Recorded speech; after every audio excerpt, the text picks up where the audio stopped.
Alright guys, I want to go over rods and reels, the different types of reels that are available, the different style of rods that are available, and how to transport them out on the ice. So first let's go over the types of reels that you guys are going to see and what they're used for. So this is a schoolie reel. These are made right here in Michigan, relatively inexpensive, about $5, and even the pros use these in tournaments today. They're primarily used for shallow water tight lining. Tight lining is a great way to detect very sensitive bites. So you'll see Norman Terry Smith out on the ice in our videos constantly doing this. They use tungsten jigs primarily with plastics, and they do a lot of tight lining. And tight lining is just they're using their line as the strike indicator. Some guys will put a little kink in their line and they'll watch for that kink to straighten out, or they'll look for their line to lift and curl or do something different. So basically, if their line comes up and they can't feel their jig anymore, they got a bite, they set the hook, or they'll see that line do something different. Typically not used for detecting the bite through feel. Alright, so these typically the guys are using these for tight lining. Next in succession, I would say would be the spinning reels or open face reels. I primarily use these for dead sticking or fishing for bigger fish and in deeper water. So if I'm walleye fishing, lake trout fishing, fishing for deep water perch, or jigging for pike, this is the system I like to use. They have good drags on them. Again, I use the high-vis line so I can see this in my shanty or out on the ice. And this will allow me to listen for that dead stick to go off. I'll set a light drag on it. And also, you can properly fight the fish a little bit better style you're used to. A lot of guys use these because this is what they use for open water fishing, and this is the style of reel that they're just used to using. So they each have their purpose and their place. So again, primarily I use these for dead sticking, deep water, or bigger fish, depending on what we're going after that day. Right? Next in the succession, I would have to say is these fly reels. So this is a Ice Spooler by Clam. One of my favorite tight lining reels. I typically hold it just like this, like they call it a pistol grip, and you are the drag, just like you are on the schoolie reels. So I use my fingers on the spool as a drag. Now, these are very nice rods and reels, systems to use for shallow water panfish. So I'm primarily using these for bluegills, crappie, perch.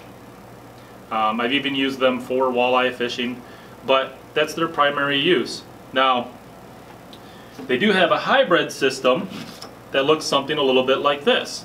This is the Ice Spooler Elite system. Now this has a release on it, so I could use this for deeper water, and I have, fishing for panfish in 30 feet of water when we were out there with Norman Terry. And these reels are super nice. HT come out with a new one this year. I believe there's several other types on the market, but they're relatively expensive. Compared to this style of fly reel, you're looking at probably right around $10. You're looking at under $100 for something like this, but they can range in price depending on the style you get. If you don't get the cutout aluminum reel, they tend to be a little bit more expensive. All the way up to a couple $100 for this style. And the nice part about these, though, they do have good drag systems in them. This one's made by HT, and it has a 2-to-1 crank. So depending on what you want to do and the style of fishing you want to get into will depend on the type of reel. So I recommend that you pick a reel with the style you want to learn how to do, and you stick with that style for our school. Now let's look at the different types of rods. Now the age question, right? Spring bobber, no spring bobber, fiberglass versus carbon, long versus short. All depends on, again, the style of fishing that you want to do. Typically, if I'm in the shanty, I'm using shorter rods, no more than 28 inches long. I'm not going to use the great big long noodle rods. And I prefer those style of rods anyway because it gives me a little bit more control over my jigs. So let's look at your fiberglass rods. This is one of my favorite rods and probably my go-to rod out on the ice. This is a fiberglass rod by Clam. It's got the built-in spring bobber, but I get a nice bend all the way through the rod. I caught the biggest bluegill of my life well over a pound, about 1.5 pounds on this very system right here. I use this for crappies, bluegills, perch. It's a very sensitive system. I'm able to use the spring bobber for a negative bite or a lift bite, which means that spring bobber comes up, which is very important. That's why I like using a spring bobber, especially when I'm fishing for panfish. I can detect the bite when it goes down, or I can detect the bite when it's a lift bite and it's coming up. And we'll show you guys that out on the ice and reinforce that a little bit more. Now, if you're going to get a spring bobber, I highly recommend you get a titanium bobber. So whether you get one built into the rod like Clam has done, or you get one from Ice Strong. Those are titanium. Matt and Laura Strong make them. They're super nice spring bobbers. I can crush this right here like this, bring it back, and no matter what I do, it pops right back into the place. That bobber is always straight. And they make different sensitivities in spring bobbers. So notice some of mine have Ice Strong green spring bobbers. Some of mine have pink on them. Some of them have orange on them. And depending on which ones, depends on the sensitivity. Long and short, so depending on the weight of the jig that I want to use and how I'm fishing, that's how I set it up. And again, this one right here, it's a setup for a really small light jig, so I can detect a lift bite or a down bite. So if the fish are super negative, that's why I use these spring bobber type style rods. Now I prefer a fiberglass rod, but the difference is they're not as sensitive as the carbon rods. Now the carbon rods, like this Dave Genz Elite series, is going to give you a lot more feel in the rod. I'm going to be able to feel every little thing in the rod. Little tiny jig, I can feel it tunk tunk tunk tunk tunk tunk tunk tunk tunk tunk. Or if I'm ripping flutter spoons or whatever it may be, if I pair this with a braided line, I can feel everything there is and what's going on, and that's also going to give me a little bit more control. So if I just want to vibrate that jig just a little bit, I'm able to do that with the carbon rod. I absolutely love this rod for tight lining, jigging for crappies, walleyes, whatever it may be. This is a medium rod, but they're fairly expensive. These rods are going to run you right around $100. Looking at the fiberglass rods, again, I like to use these for perch fishing or dead sticking. We were using these out with Ice Team University fishing for catfish. This was my setup for that.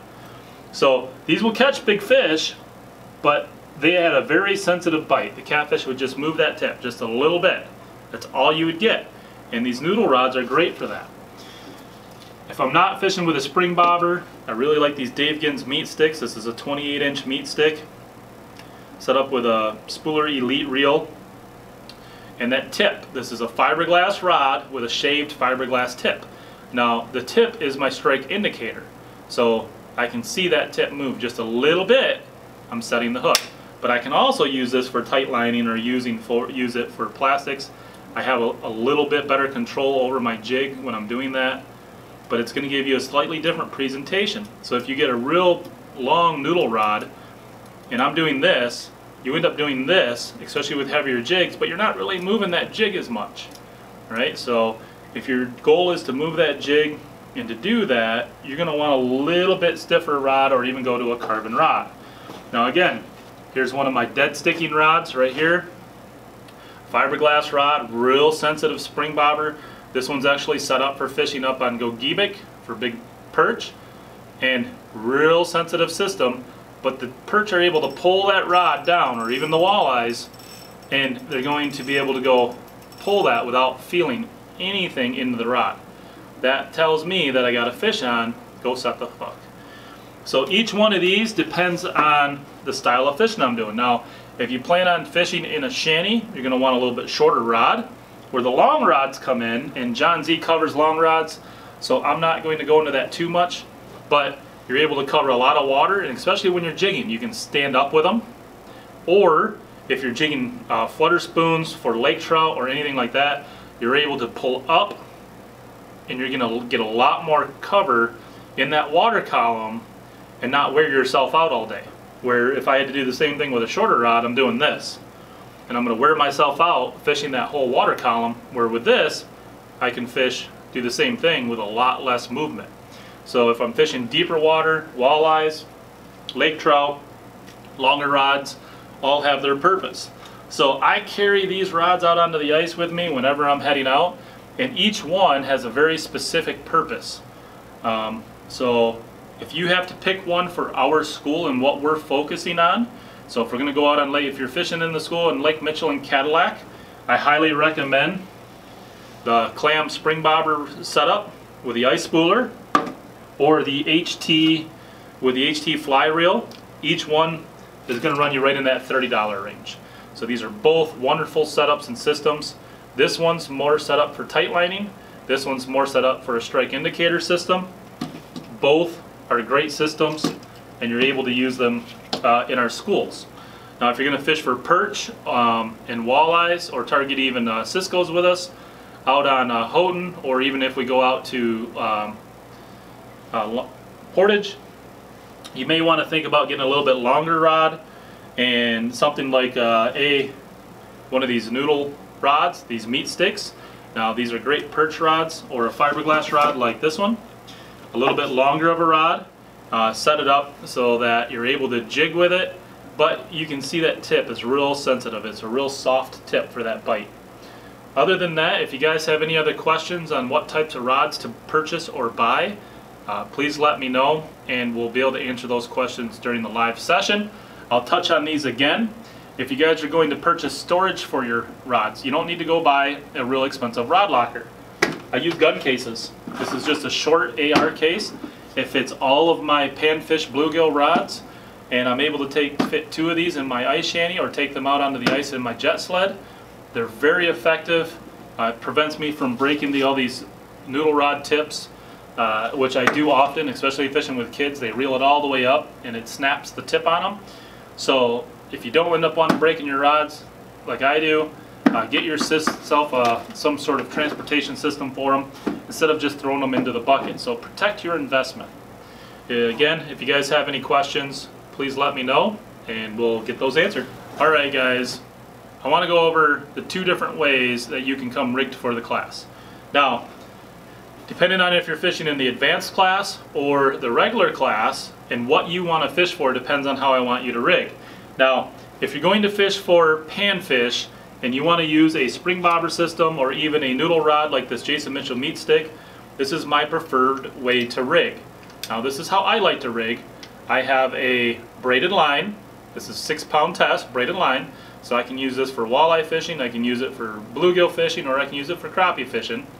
Down to an XXXS swivel. I picked these up in the steelhead section at the bait shops. So again, XXX small swivel, down to a 2-pound test fluorocarbon line. So 2-pound test fluorocarbon leader tied directly to my tungsten jig. 2 things with the braided line. One, it's high vis and I can see it. The other is when I'm fighting fish and they're against the ice, or my ice is getting nicked up against the sharp edges on the ice, or whatever it may be, the braided line is going to give you more feel and wear a lot better than your mono or your fluorocarbon against the ice. Now, you don't have to do that though. If you want to learn how to tight line for Norman Terry Smith, the best way to probably rig up is to get yourself a little HT ice blue with a fly reel of some sort, or even a schoolie reel, and tie the jig directly right to the line. Now this is a 2-pound test yellow strand tied directly to a small tungsten jig. Now I highly recommend that you pick up a couple of tungsten jigs to use and just tie it directly right to the line. Now if you guys have any questions on that prior to the class, please let me know, but please come prepared. Come with your rods and rails ready out on the ice. The one thing I see a lot of students do is they show up with broomsticks. Heavy or medium heavy, ugly sticks, and we're trying to catch small panfish, and they're out there trying to do it with a broomstick. Now, you can tight line with a broomstick if that's your preferred method and what you want to do. I can tight line with a medium carbon rod, no problem. I can feel that every little movement. I can watch the line curl. I can drop the tip. If the line curls, I know the fish have it. I can set the hook. It's not to say you can't do it, but we are going to be targeting bluegills, crappie, perch, So please come prepared, rigged properly, ready to rock and roll out on the ice for this in-person session of the classes. If you have any questions, again, please write them down and we'll get them answered as soon as we can. Alright guys, I want to go over electronics out on the ice. There's a lot of different things you can purchase for the ice these days. I'll make mention of a few, and I'm going to tell you guys my preferred method and the electronics that I like to use when I'm out fishing. There's a lot of different things out there. This is my Vexilar. These are known as just the tanks of the ice fishing world. Most pros have a combination of systems, so they're using a GPS system, their smartphones such as Navionics, or they have a Lowrance mounted on their snowmobiles or their quads to use as a GPS, and they're using their Vexilars for fish detection.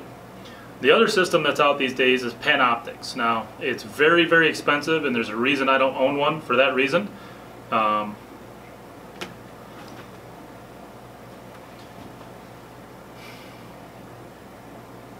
Alright class, I want to go over electronics with you. Now there's a lot of electronics out there on the market, and I'm going to go over the two different systems that I use to make me most effective out on the ice.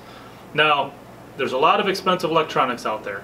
So there's fish finders, GPS units, combinations of both. I use Navionics on my smartphone, which gives me all of the lake maps across North America. I can even get Canada, and that allows me to use it during open water season and during ice fishing season. Also allows me to see all the contours with a aerial map over top of it. So I can pick out shallow areas on there, I can pick off drop-offs. It really allows me to pick different areas I want to try, especially when I don't know where I'm going. I can also use it as a GPS, and I'm going to show you that during the live section of the class, so I don't want to spend a whole lot of time on it. More so, some guys will have like a Lowrance or a Garmin mounted to their snowmobile or their quad when they're out fishing, so they can go right back to their spot, and they use that as a GPS, or they'll have Navionics on that system. So they'll have the lake map chip right on that system, and that's what they'll use. Most pros, most guys that I know, actually all the guys I know, for the most part are using a Vexilar in combination with Navionics, a Lowrance, or even Panoptics these days. Now there's a reason I don't have Panoptics, and that's because it's so expensive. Right now it's going to run you $2,500 to $3 grand, and that basically you put a sensor down the hole, your transducer, you can turn it, and it'll tell you how far the fish are away. So you can pick up fish down that hole 100 feet out. Now I don't have one of those, obviously. I primarily rely on my Vexilar, and you guys will see in the session with Norm Smith that we zigzag across the ice, drill holes until we just find the fish. Now, the importance of a Vexilar really shows in that session of the school, and you guys will see this out on the ice. We won't even fish a hole if we're not marking fish.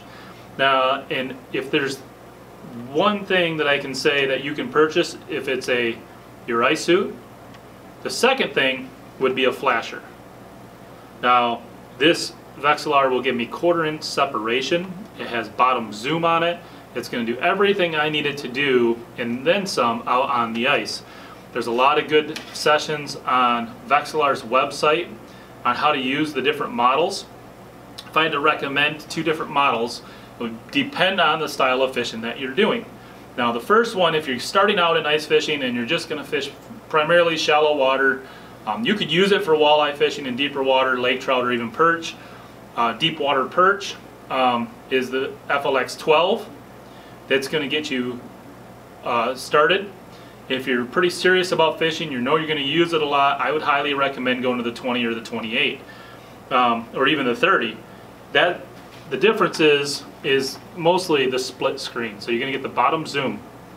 It's going to allow you to split the screen so you can see the whole water column, and you can see the bottom zoom, the 6 feet, 12 feet, or even 18 feet, depending on the model that you buy. So,